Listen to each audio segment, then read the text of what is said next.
Welcome to the Lens Podcast.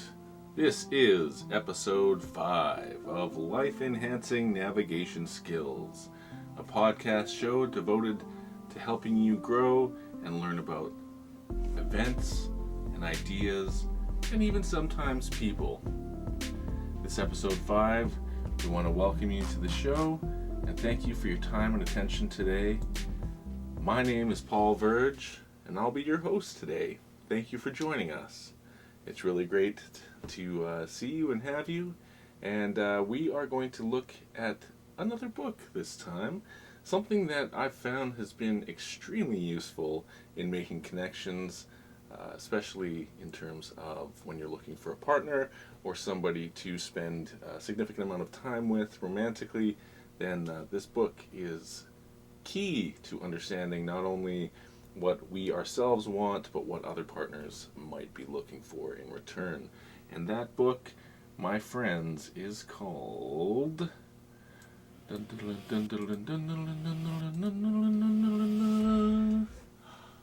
5 Love Languages by Gary Chapman. So, we're going to take a look at the 5 love languages today. We'll do a little bit of a skim through and examine each of the 5 love languages themselves, just giving a brief overview and short examination of what each of these love languages entails.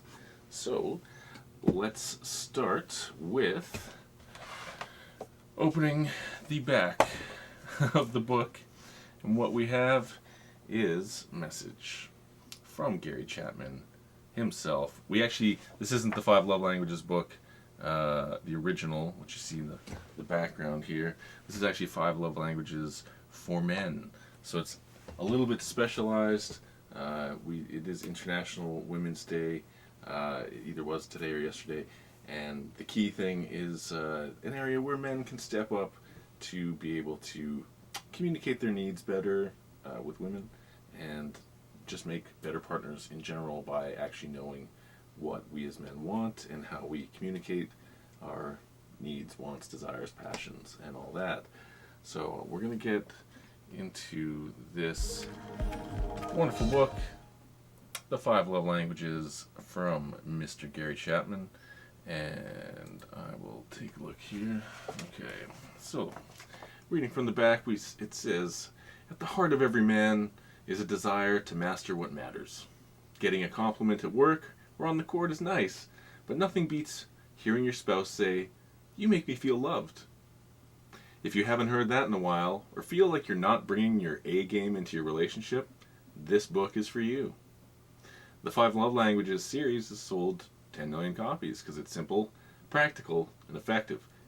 In this edition, the men's one, Gary Chapman speaks straight to men about the rewards of speaking their wife's love language. You'll learn each language, how to identify your wife's, and how to speak it clearly. It's packed with helpful illustrations and creative pointers, and these pages will rouse your inner champion and empower you to master the art of love." I think one of the things to talk about before we jump into this is what is love for people. A lot of people find that love is this feeling that they have of well-being, of good intention, of desire, of provision, of nurturing, and while love can overlap and mean a lot of the same thing to many people, it's not always identical. Some people see love as the things they do for someone. Others see love as the physically intimate part of connection. Others see love simply as the words and time affirming someone's existence or spending time with them to make them feel loved and important. And that kind of ties into these 5 love languages that we have. And they are, in no particular order, we've got words of affirmation. Bring it down here. Words of affirmation, acts of service, receiving gifts, quality time, and physical touch. And each of those 5 things kind of covers the different areas of connection in any type of relationship. And not everyone has just one language. Some people have three languages that they participate in, but one is the strongest, or two are less important but still important. And trying to search within yourself to discover and identify what is your own love language that you speak. So do you crave physical touch? Do you really appreciate words of affirmation? Is it important to you to receive gifts as a show of love? Do acts of service, like someone being there and being supportive, is that your version of love? Or just quality time, someone spending time with you when we have a shortage of time in our lives can be an expression of love. So through examining these 5 love languages and determining what within ourselves is the most important and prioritizing that, that's how you can determine which love language you speak. And then if you're single, or if you're looking for a prospective partner, if you're someone who craves quality time and the prospective partner you're connecting with doesn't care about time, is like, I'm happy with seeing you once a week, they might speak a different language. They might be someone who likes receiving gifts rather than spending quality time, in which case you might have an attraction, but you don't necessarily have the compatibility that would make a good relationship. So if two people who value words of affirmation, they're both great at talking to each other, and they both value the compliments and the reassuring words and expressions, poetry, expressions of love through written word or spoken word, then that will be a very compatible relationship, because they both value the giving and receiving of those words of affirmation. If two people want physical touch as their primary love language, and that's what they're both into, and they both have spontaneity, and they appreciate, each other's openness and that sensation of closeness and intimacy, then that will be compatibility. If one person values physical touch but the other only likes acts of service, let's say, then you might have a hard time reconciling the two different languages. And it's just like going to any place where if you don't speak the language, or they don't speak your language, you're going to have a tougher time. You're going to find that it's a more of an uphill battle to make things work. So first of all, acknowledging what do you want? What language do you speak? What do you value? Do you want people's time? Do you want gifts from them? Do you want physical affection? Do you want words of affirmation? Any of these things are valid. It's not that one is better than the other. This is about your preference and what speaks the most to you. Because we often go into the dating world seeking the most outwardly attractive person. We're looking for physical characteristics, or personality characteristics, or financial characteristics that are more of a checkbox of things, and if they hit these checkboxes, then we're willing to put up with certain other things that we might not appreciate as much. Whereas that mutual attraction doesn't always translate into compatibility, and compatibility does have a lot more factors than just the 5 love languages. However, mastering and understanding as a foundation these 5 love languages definitely helps you make more efficient use of your time in recognizing that not all attractive people are compatible, and not all unattractive people are incompatible, so that you're able to adjust your expectations, adjust your entitlements, and realize the most effective way to communicate your needs. Because if you're essentially asking for what you don't want because you don't know what you want, you're doomed to get into a bunch of relationships that aren't fulfilling. Whereas if you know exactly who you are and you know exactly what you want, you'll have a good go of at least targeting exactly what is important to you. Targeting, I hate that word in terms of looking for someone, but identifying, let's say, what it is that you not only find attractive, but what you're most compatible with in your connections.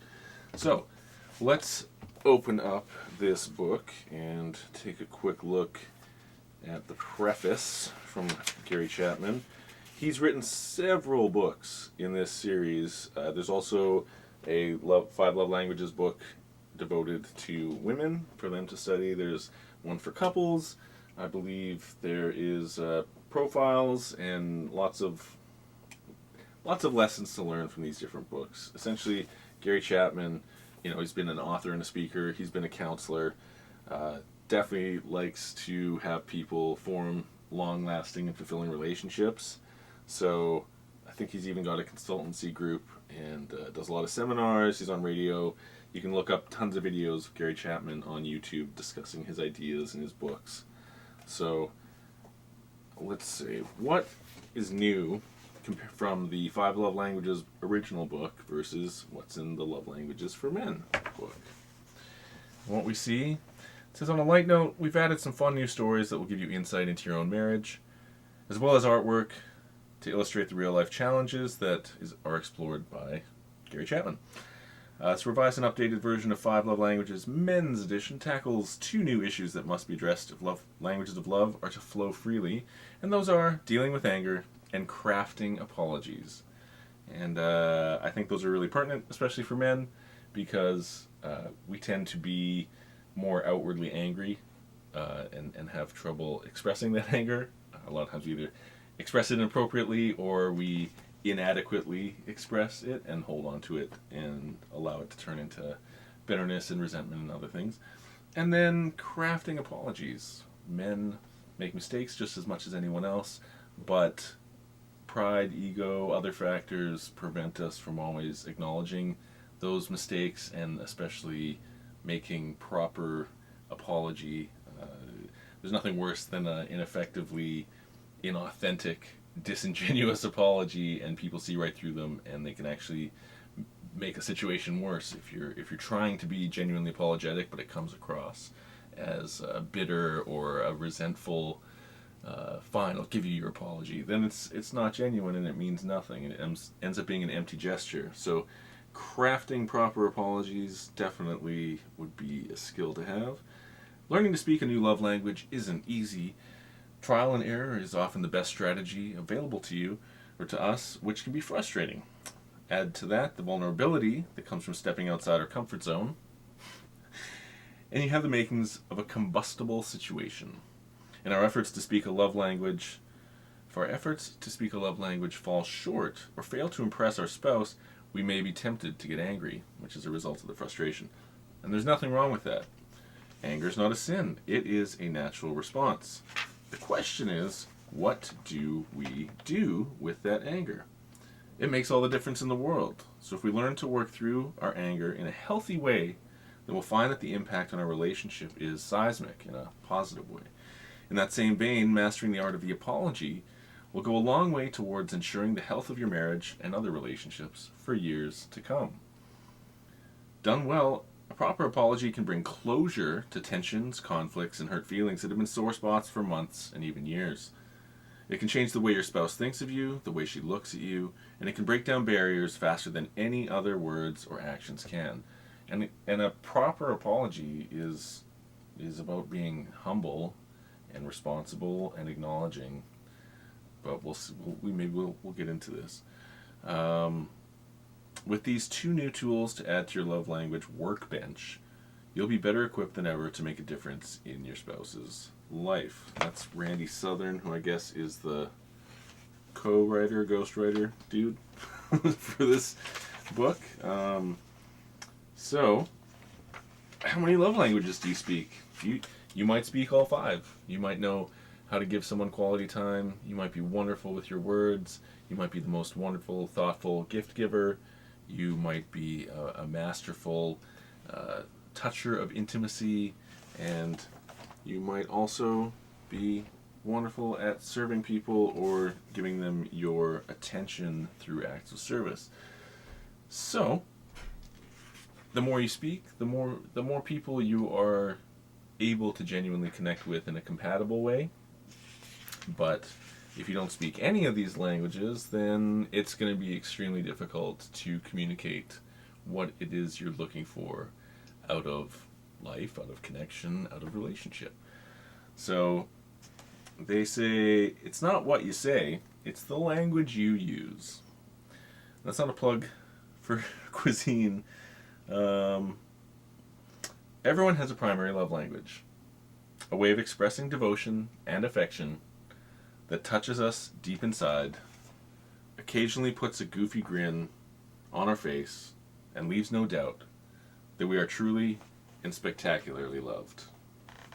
I think that's good.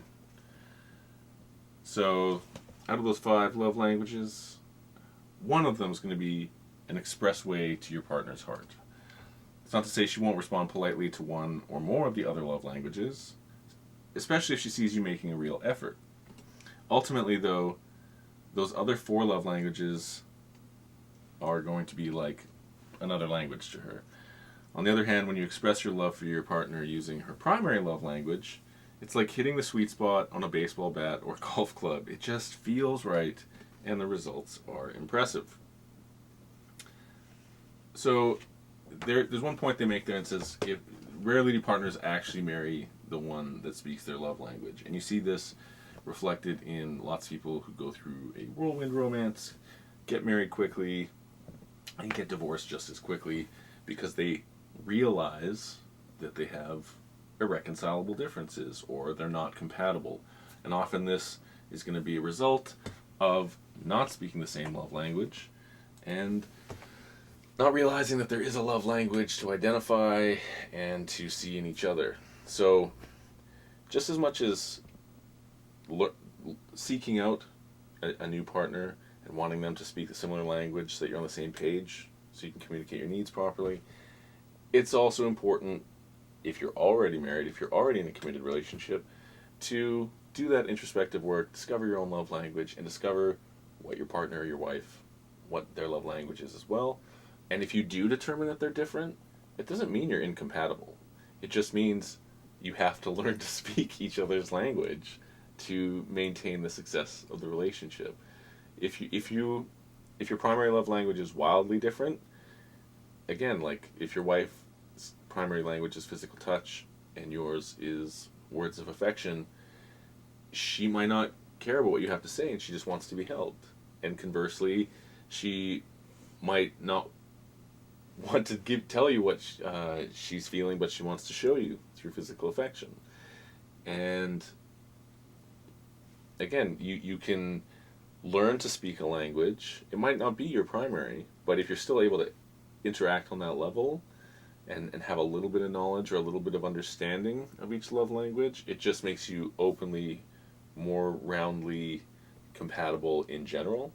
And if you are focused on one love language and devote all your time to developing that, then yeah, seeking out somebody who speaks a similar language is going to result in a successful relationship that feels like it takes less effort, less direct effort, because the challenge is, again, it's like going to a foreign country, you don't speak the language, you just want to do basic things. You're going to have to either learn the basic language or you're going to have to find a way to communicate your needs effectively so you can still get food, find shelter, and all these other things. So with your partner, determining their love language, determining your own, and going from there is going to be essential. It doesn't mean you're incompatible. It doesn't mean the relationship is doomed just because you don't speak the exact same love language. But if you want a better chance at success, if you want a better chance at building something on a solid foundation, then at least understanding these principles, understanding these love languages, and examining yourself and your relationship will open up yourself to the possibility of solidifying things more. So I'm going to quickly do a focus on the 5 love languages individually. We'll start with words of affirmation because it is one where it's expression, right? If you have the right words at the right time to the right person, it can inspire people to do unlikely, improbable, and in some cases nearly impossible things that they wouldn't normally do. And so words of affirmation, they are encouragement, support, and just as equally listening, allowing someone to express themselves and offering the power of validation, listening to somebody to allow them not just to feel important, but to show their importance in your life. And it's the book even says it's a form of nourishment for people. Those complimentary, validating words will cut right through to their brain, to their heart, and allow them to see value. So whether it's like knowing how to say just "I love you," whether it's reminding the person how much they matter to you, these are all different ways that we can express ourselves. Writing a song, writing poetry. We all speak some form of language, which is a reflection of our thoughts, and the ability to communicate those thoughts, especially to our partner, and use those words to, whether it's flowery language or direct language. Some people prefer subtlety, some people prefer directness. You are able to convey the ideas and the feelings of the love that you have. So words of affirmation, extremely important to some people, and to others they don't care. They don't need to hear it. They don't want to hear it. They're like, show me how you love me, don't tell me how you love me. So being aware of words of affirmation, a primary love language for some, and also not necessarily for others. And that includes joking, that includes just important discussion, allowing people to, what they say, how they say it, and trying to give them loving encouragement, especially when challenging times come across. And of course, humility and appreciation kind of tie in to words of affirmation, because expressions of gratitude are often a part of our arsenal of ways to show our love.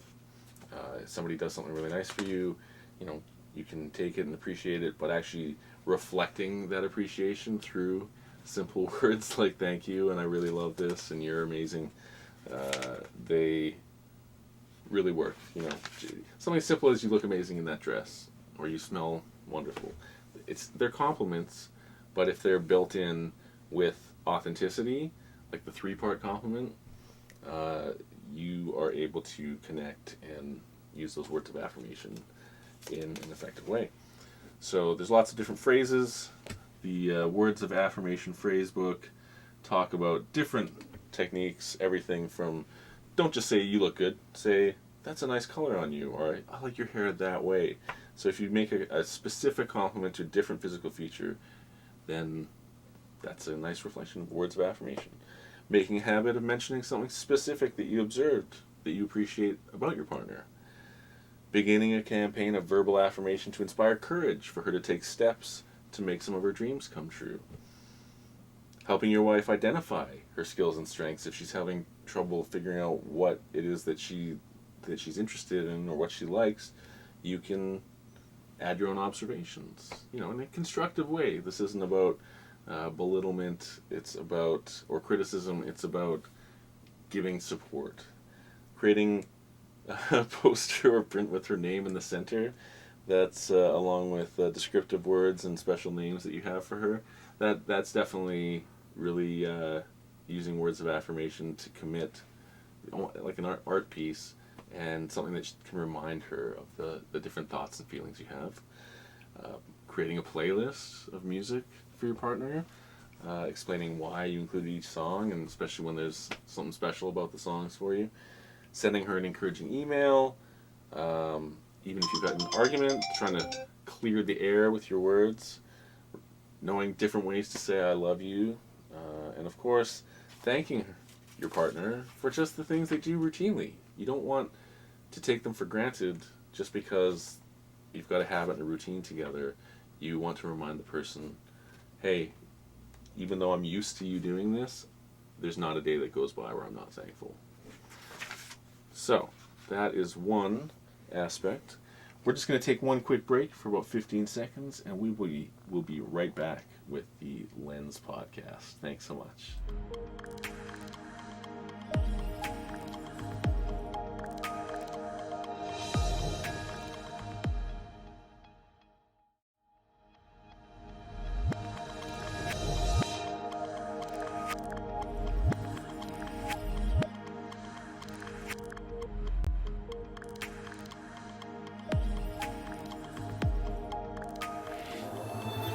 All right, we are back in action. We are looking at the 5 love languages, the men's edition from Gary Chapman, also with Randy Southern contributing some work on this piece. So, we are now on love language number 2, which is called quality time. And I think that one is fairly explanatory, but it's recognizing a currency called time, and that it is a currency that you do not get back once it is spent. And a lot of people value that time currency, especially in terms of how much of your time you're spending with somebody. There's a lot of people who make relationships work based on not seeing each other that often, and they like their social life and they like their alone time, and they only need someone else's energy a little bit of time at a time. And so for them, time spent is probably not going to be a primary love language, whereas someone who wants to be around you all the time, doesn't get sick of you, who likes having date nights, who enjoys just, they don't even have to be directly up in your grill getting your attention, but just being around you. Although, actively devoted time is always appreciated even more. This talks about the right kind of time, so quality time for a time spending love language person is going to be really important. They're not going to be wanting to just be beside you and you're both on your phones ignoring each other. That's not going to be considered quality time. So a lot of times it can be deep focus, because it's not about proximity, it's about the active attention of that quality time. So it can be about quality conversation within that time. It can be about doing something constructive together, working on a project together, but really being present. So everything from making eye contact, not getting distracted when you're listening to the person, listening for their feelings, and observing their body language. So just being mindfully present during that time. So it's not just time spent, it's quality time spent. And I think even when you're not physically with each other, they'll consider still spending time is about giving attention. Whether it's reminder texts, oh, that was wonderful last night with you, and letting them know, because for a lot of people, that continuation of time spent, quality time, is part of the lovemaking process. It's part of going through and maintaining the connection so that it doesn't wither and dry out. Is they want to know that they're in your thoughts, and so the quality time extends just beyond physical proximity and goes to about the deep focused attention towards the person and reminding them that they are important to you. So time spent people probably are not going to be like, let's go watch TV together, or let's go be on our phones. They'll actually want to go do, quote unquote fun things, spending time together, going on dates, going on walks, and generally paying attention to each other in that time. So quality activities. And yeah, as this button here says, quality time pays for itself in memories, right? Remember the time we did this and that.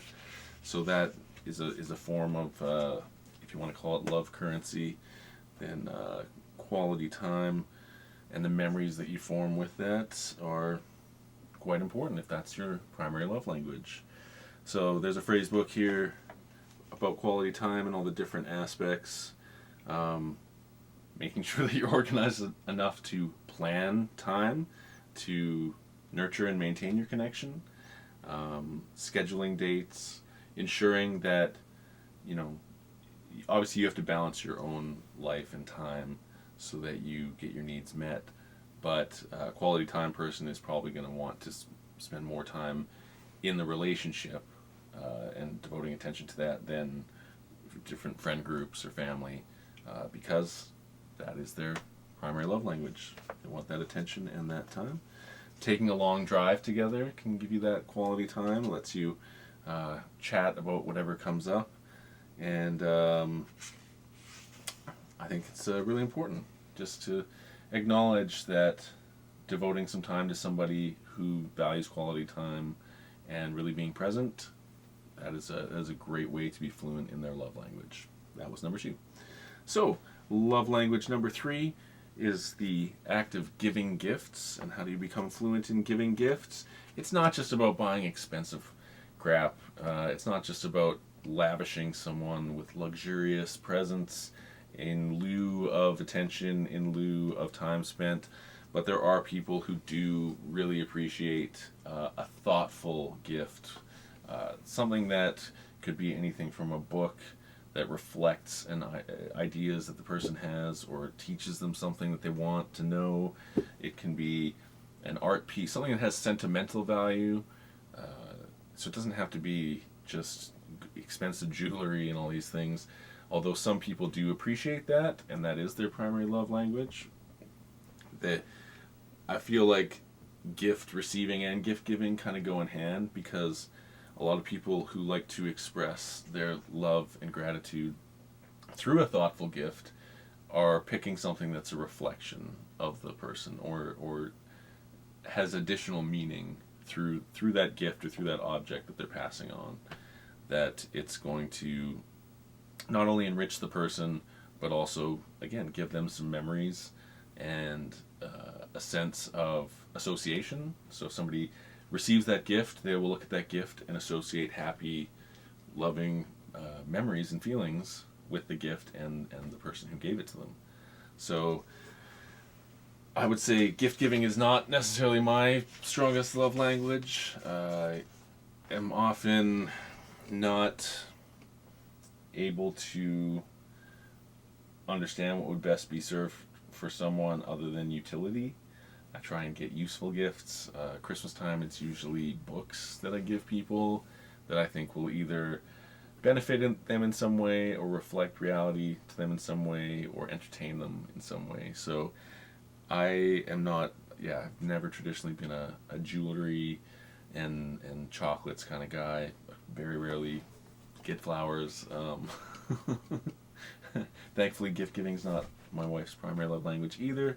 So I think anyone can go out and buy something for someone else and use it in lieu of other love languages, but people whose primary love language is gift giving or receiving are going to take that extra time, put in that extra effort to make it something special.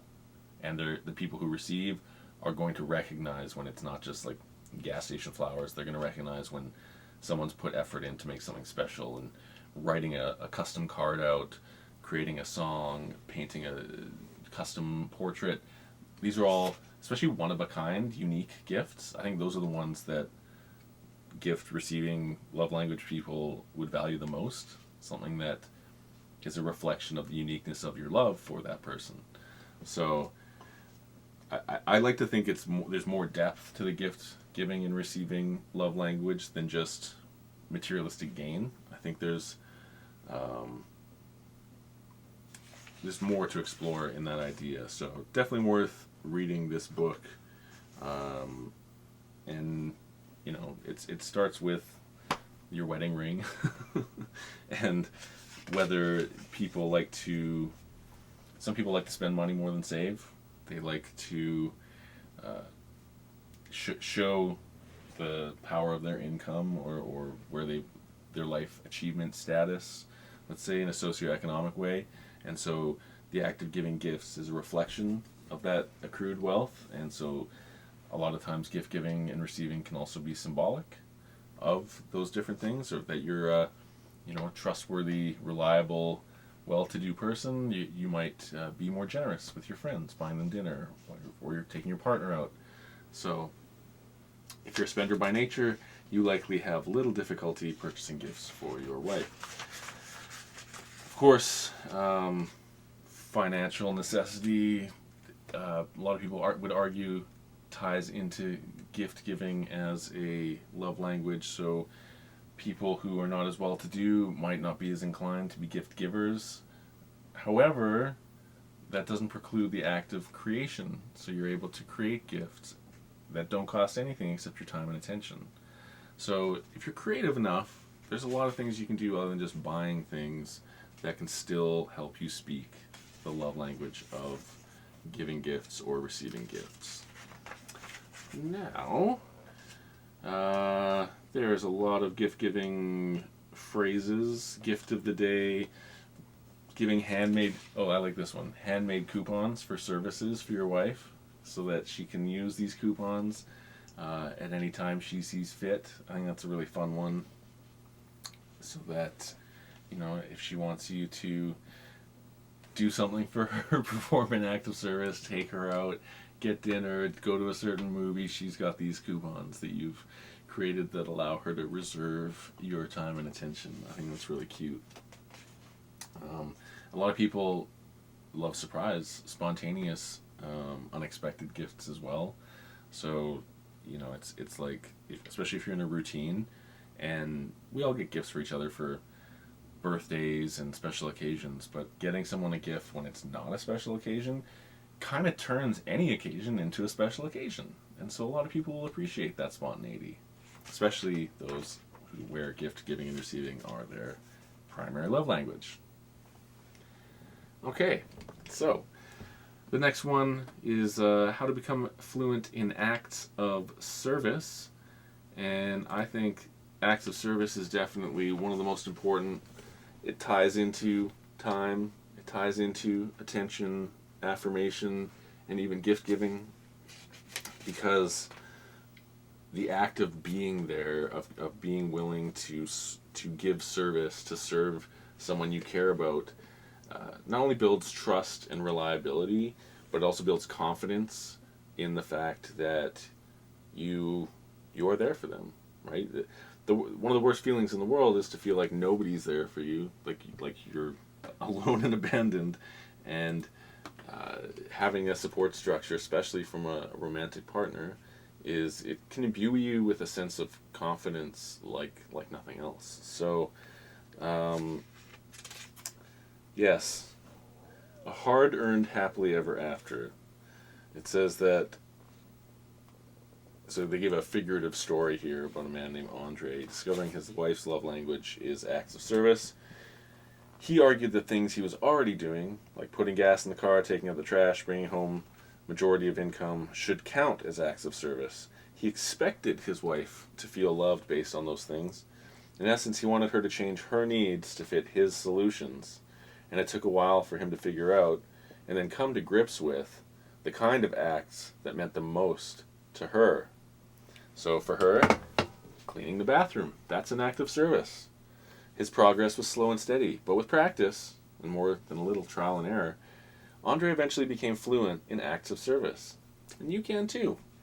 In fact, they break down the fluency strategy into 3 easy to remember parts: impact, initiative, and attitude. So if any one of those 3 elements is missing or off kilter, then your attempts to communicate love to your partner and your wife through acts of service will be thwarted. So impact, initiative, and attitude. I think the impact is, when it comes to acts of service, you're trying to do something that adds some value to your wife or your partner's life. And that could be something where they don't have to spend as much energy. That could be something where they don't have to spend as much time. That could be something that is an obligation or a chore they're supposed to do that you decide to take on for them and substitute. It might be something that's a shared chore that you decide to do yourself to save her some time. And it could be something as simple as massaging her feet. So it's something that's designed to have a positive impact, a deep impact that will show a reflection of respect, that will show you appreciate their time by taking on something that frees up their time, that shows you appreciate their energy by doing something that frees up some of their energy. And so having that positive impact, that's number 1. Initiative is about, instead of waiting for her to tell you to do it, you are thoughtful enough to just go do it. And you might not even have to mention it after, you might just let her discover. So whether it's something like taking out the garbage, if you just go and take out the garbage and you're on top of it, and your wife comes home and notices clean garbage, she's like, oh, he did that. I didn't even have to ask him. It's such a simple act, but it's huge to somebody whose primary language is acts of service. So, especially if you have shared obligations, taking on the majority, the lion's share, can mean a lot, but you have to discover which acts of service it is that have that value to your partner, because if they don't care about doing the dishes, or they're happy doing the dishes, then doing the dishes for them isn't going to have as big an impact as if there's some other chore or obligation that they're not into doing, where that act of service is going to have a lot more impact. And yeah, I think doing things they don't expect is showing that initiative, and then the attitude you have while doing it. So taking out the garbage, not with a smile, but showing that it's not a big deal. Showing that you, even though something's taking your time and energy and you might not feel you deserve having to do that, having a good attitude about that reflects huge about the respect and gratitude you have towards the partner that you're doing that chore for. So it's less of an act of service if someone's like, can you please do the dishes, I'm tired, and you're like, fine, I'll do the dishes, and the whole time you do it extra loud, grumbling. That's not showing an act of service. That's you begrudgingly doing something and reflecting your bitterness, which is not only not a good love language, but it's a huge turnoff and a huge disconnector. So it's not about being fake and being like, yes, honey, of course, whatever you ask. It's about actually making a perspective shift in your mind to realize that by doing this chore, by showing an attitude of appreciation and gratitude and taking that initiative, then it has the deepest, most positive impact on your relationship and on your partner. They're going to grow to appreciate these things you're doing because you're doing them genuinely, not out of bitterness or malice or resentment. So making an impact on your wife, making an impact on your partner means working smarter, not harder. And whatever makes your wife feel genuinely and spectacularly loved is where your focus and attention should go, or your focus and effort. So it does require conversations. It does require listening. It does require finding ways to connect and get to the root of what needs she has, so that those acts of service are positively impacting and aren't just about satisfying the ego. And not trying to put off those things, just trying to do them as soon as possible. I'll get to it. And doing it well, doing it with quality, and again, the whole idea of attitude is acts of service with a smile, trying to give what she wants and doing it with good humor or a little bit of humility. It goes such a long way to getting someone to appreciate and accept that is a truly loving act of service and not just I'm obligated. So, and at the same time you have to balance, because they have what's called the doormat conundrum. You don't want to be in a place where your acts of service turn into you being exploited for gain, or creating a huge imbalance in the exchange of energy and time. So being understanding that acts of service are within the constraints of what the give and take expectation is in the relationship. And if you both speak acts of service, then in a way you can kind of like take on the chores that each other don't like. So if you don't like doing laundry but you love dishes, and your partner hates doing dishes but loves laundry, what a great mutual act of service, especially if that's your primary love language, to exchange. I'll do the dishes for you and you do the laundry for me. Perfect. We're so much more in love because we do these things that we don't like for each other. We do the things that each other don't like for each other. And that's quite huge for a lot of people. So you have to make that consideration, and that really requires getting to know someone so that they reveal to you what it is that they value as an act of service. But once you get there, it is quite a powerful love language to learn. And now we're going to look at the fifth love language, my favorite, the reason we have fingertips and all these different zones of sensation on our bodies. It is the physical touch love language.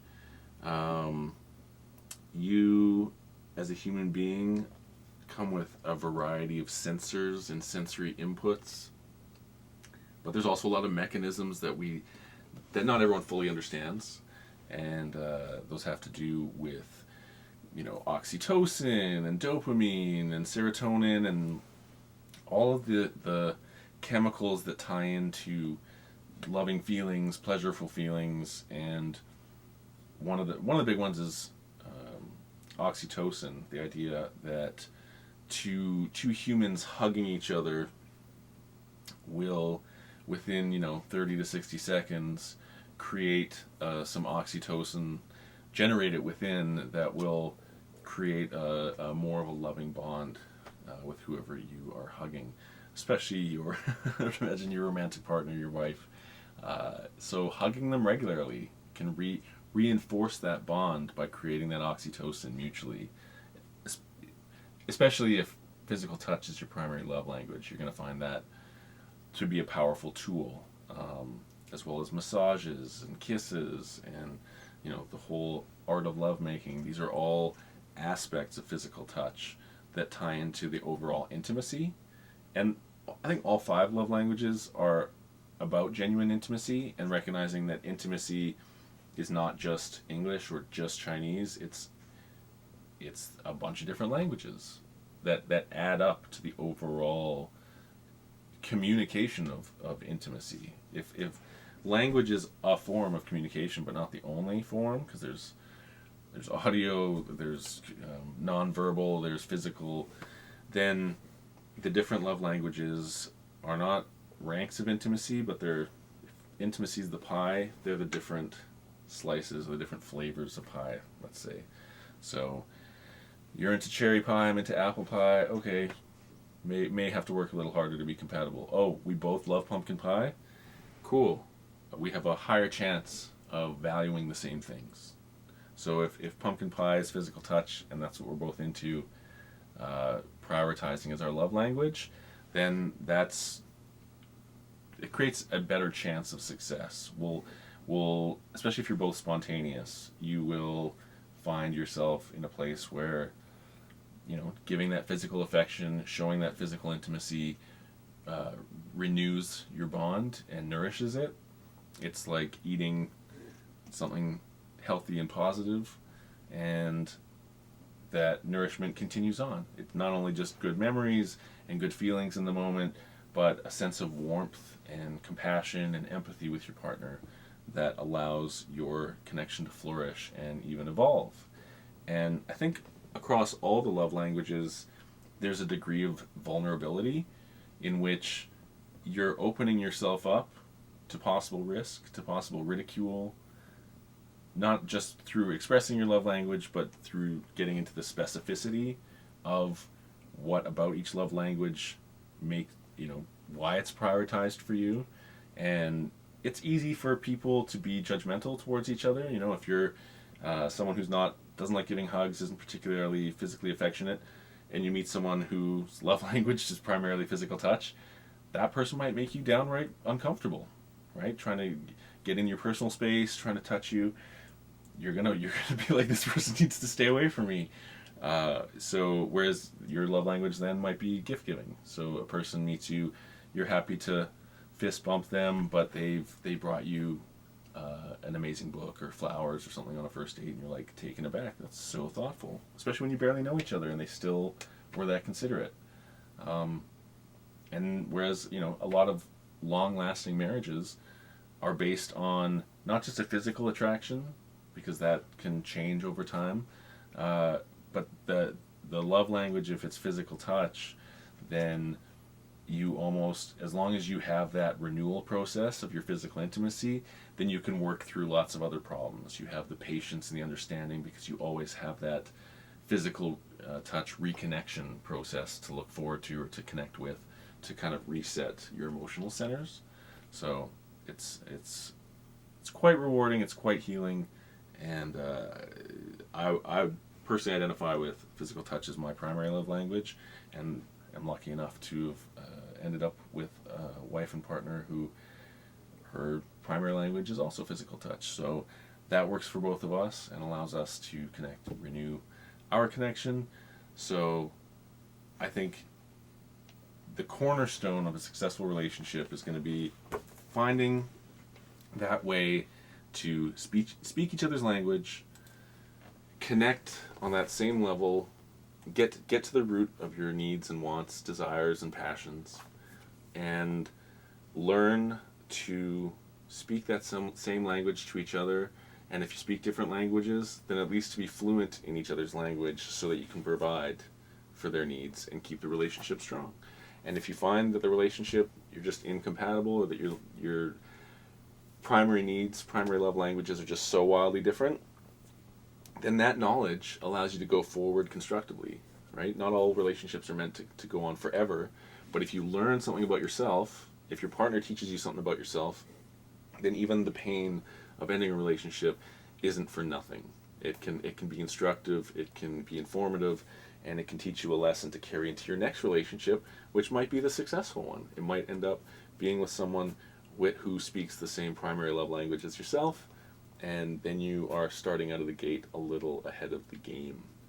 So, check out Gary Chapman's 5 Love Languages. You can order it online. You can get the PDFs. I'm sure there's even books on tape, books on audio. This is the love languages for men. There's one for women. There's one for couples, and there's the original that started it all.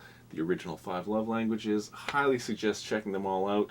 And if you're having trouble communicating your needs in your relationship, it is a good avenue to investigate, to at least get a handle on what might be the larger issue, and is it compatibility.